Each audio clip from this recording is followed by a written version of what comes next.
কিভাবে যে হত্যা করছে, কিভাবে যে গুলি করছে, গুলি করে রাস্তায় ফালা রাখছে। তো আমার ছেলের কি দোষ ছিল? আমার ছেলের আন্দোলনই তো নাম ছিল। তো আমার ছেলে এই নির্মমভাবে যে গুলি করছে, এই স্বৈরাচার শেখ হাসিনা আমরা কোথাও দেখি নাই যে এইভাবে বাংলাদেশের ছেলেদের গুলি করে এইভাবে মারে, ছাত্রদের এইভাবে গুলি করে মারে। ওরা তো কোনো অস্ত্র নিয়ে নামে নাই রাস্তায়, ওরা নিজেদের অধিকার আদায়ের জন্য নামছিল।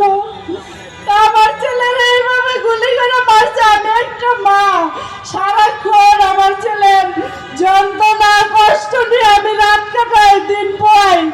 কতটুক যে যন্ত্রণা, কতটুক যে কষ্ট আমি একটা মা জানি, আর কেউ জানে না। আমার বুকটা শূন্য হয়ে খালি করে দিছে। আমার পাখির মতো ছেলেটারে মারছে, আমার সোনার ছেলেটারে পাখির মতো গুলি করে হত্যা করছে।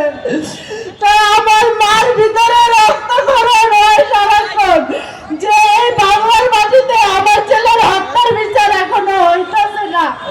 আমি আমার ছেলের বিচার পাইতেছি না কেন? তা আমার সবার কাছে, সরকারের কাছে একটাই দাবি যে আমার ছেলের যেভাবে হত্যা করছে এইভাবে যেন এই স্বৈরাচার শেখ হাসিনারে এই বাংলার মাটিতে আইনা যেন ফাঁসি দেয়। আমার চাওয়া ফাঁসি, আর কিছু না। ও যেন বুঝতে পারে একটা মায়ের বুক খালি করলে ওই মায়ের কতটুক যন্ত্রণা দিয়া এখনো বেঁচে আছি আমি, তা যেন ওরে বুঝাই দেওয়া হয়। এই বাংলার মাটিতে যেন আইনা ওরে সর্বোচ্চ ফাঁসি দেওয়া হয়। আমার এতটুকু চাওয়া। আর এই বাংলার মাটিতে যেন কখনো কোনোদিন আওয়ামী লীগ যেন না আসতে পারে। আওয়ামী লীগ চিরতরে যেন নিষিদ্ধ করা হয়। আওয়ামী লীগ আমরা নিষিদ্ধ চাই, নিষিদ্ধ চাই। আওয়ামী লীগ সারাক্ষণ নিষিদ্ধ চাই।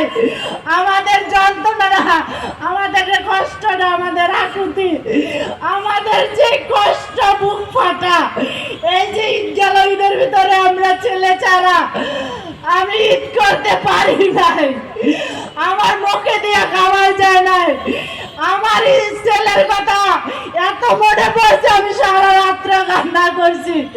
আমার এই যন্ত্রণা আমি কার কাছে বলবো?